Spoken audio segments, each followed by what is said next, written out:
Hello guys, आप सभी से मैं आज बात करूंगा थर्मोडायनेमिक सिस्टम में।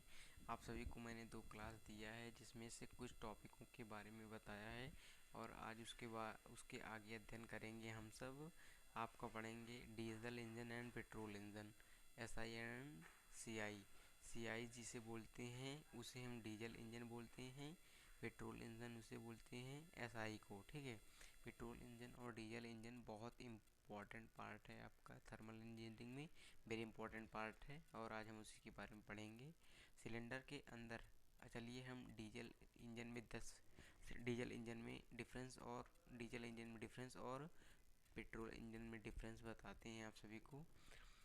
क्या कह रहा है, सिलेंडर के अंदर पहले वायु प्रवेश करती, कह रहा गया है कि डीजल के अंदर सबसे पहले सिलेंडर के अंदर जो पिस्टन होगा, जो सिलेंडर होगा, जैसे ये आपका सिलेंडर हो गया, इसके अंदर बोल रहा है सबसे पहले ईंधन नहीं डाला जाएगा, डीजल इंजन में पेट्रोल डाला जाएगा। और जो पेट्रोल इंजन होता है जिसे एसआई इंजन बोलते हैं, उसमें डीजल, जैसे ये आपका पिस्टन या सिस्टम है, इसमें तेल और हवा दोनों एक साथ जाएगी पेट्रोल इंजन में। एक एक हो गया।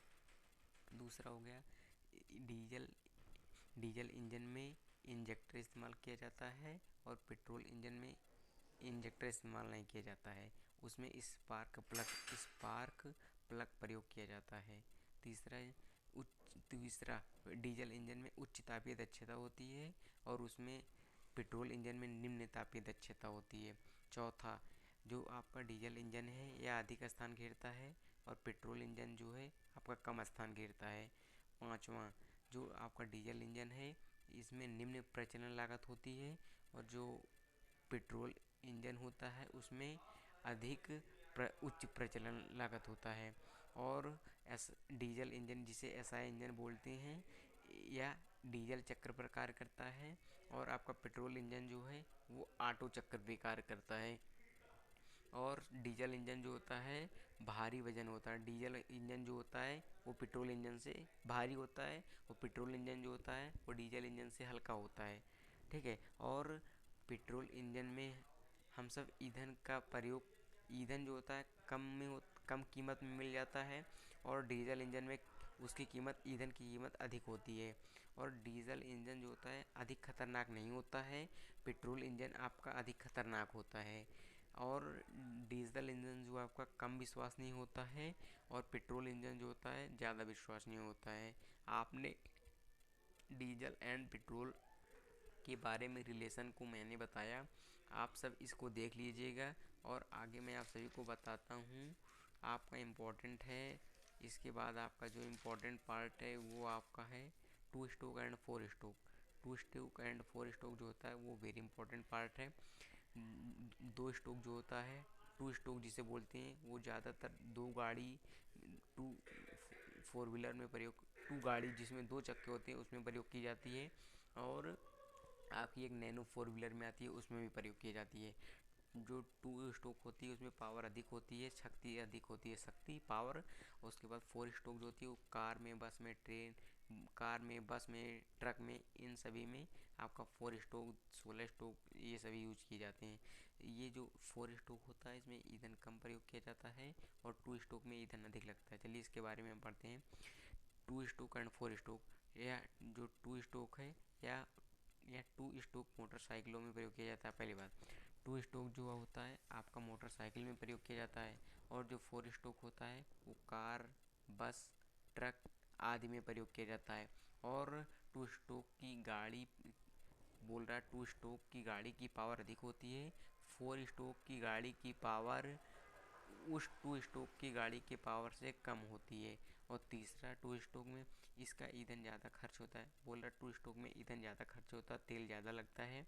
और 4 स्ट्रोक में ईंधन कम लगता है।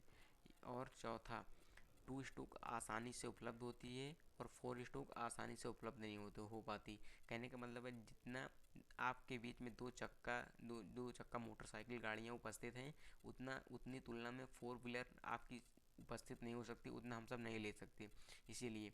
और पांचवा है, एक बोल रहा है 2 चक्के या मोटरसाइकिल को कम समय में ज़्यादा बनाया जा सकता है, कम समय में ज़्यादा तैयार किया जा सकता है और 4 स्ट्रोक को कम समय में ज़्यादा तैयार नहीं किया जा सकता, उसमें समय लगेगा।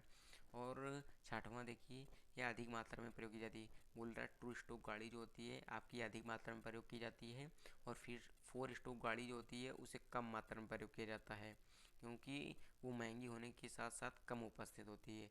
और 2 स्ट्रोक जो होता है वो सस्ता होता है, और 4 स्ट्रोक जो होता है वो आपके 2 स्ट्रोक से महंगा होता है। आप सभी ने देखा होगा कि जैसे कि 2 स्ट्रोक और 4 स्ट्रोक, 2 स्ट्रोक जैसे आपकी बुलेट हो गई, अपाची हो गई, अपाची नहीं, जैसे हाँ अपाची समझ लीजिए, अब 2 स्ट्रोक है। और 4 व्हीलर हो गई, कोई गाड़ी समझ लीजिए 4 व्हीलर में, अब BMW हो गई। अब BMW जो आपकी अधिक पैसा लगेगा तो वही है।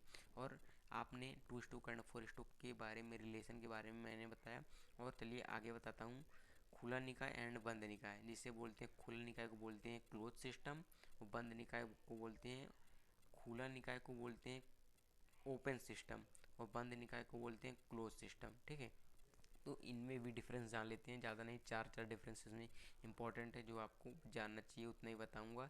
आप पहले देखिए, जो बोल रहा है खुला निकाय होता है उसमें इसका मास और इसका मास मतलब द्रव्यमान, उसका जो वजन है, जैसे ये आपका हो गया खुला निकाय हो गया, जैसे समझ लीजिए, आपको मैं समझाने के लिए लिया हूँ, ये आपका खुला निकाय हो गया, इसमें मास और एनर्जी जो है चेंज होती रहेगी। और बंद निकाय में उसका मास तो चेंज नहीं होगा लेकिन एनर्जी चेंज होगी। और दूसरा, जो आपका खुला निकाय होता है ये स्थिर नहीं रहती है। कह रहा है जो खुले निकाय होते हैं इनमें स्थिर नहीं रहती है। जब सही बात है, जब ये आपका सिस्टम है खुला निकाय, इसमें ऊर्जा, इसका मास चेंज हो रहा है, एनर्जी चेंज हो रही है, दोनों चेंज हो रहा है, तो इसे एक समान थोड़ी बना रहेगा। और जो आपका होता है बंद निकाय, जिसे क्लोज सिस्टम बोलते हैं, वो आपका एक स्थिर रहता है, क्योंकि उसमें मास तो चेंज हो नहीं रहा है, एनर्जी चेंज हो रही है, तो उसका मास स्थिर है ना, तो वही चीज़। और आपका तीसरा बताएंगे, इसमें निकाय को कार्य दिया जाता है। कह रहा है जो सिस्टम है उस पर वर्क किया जाता है, और जो आपका ये बंद निकाय है इस पर वर्क नहीं किया जा सकता। कितना? आपके खुले निकाय की तुलना में बंद निकाय पे वर्क कम किया जा सकता है।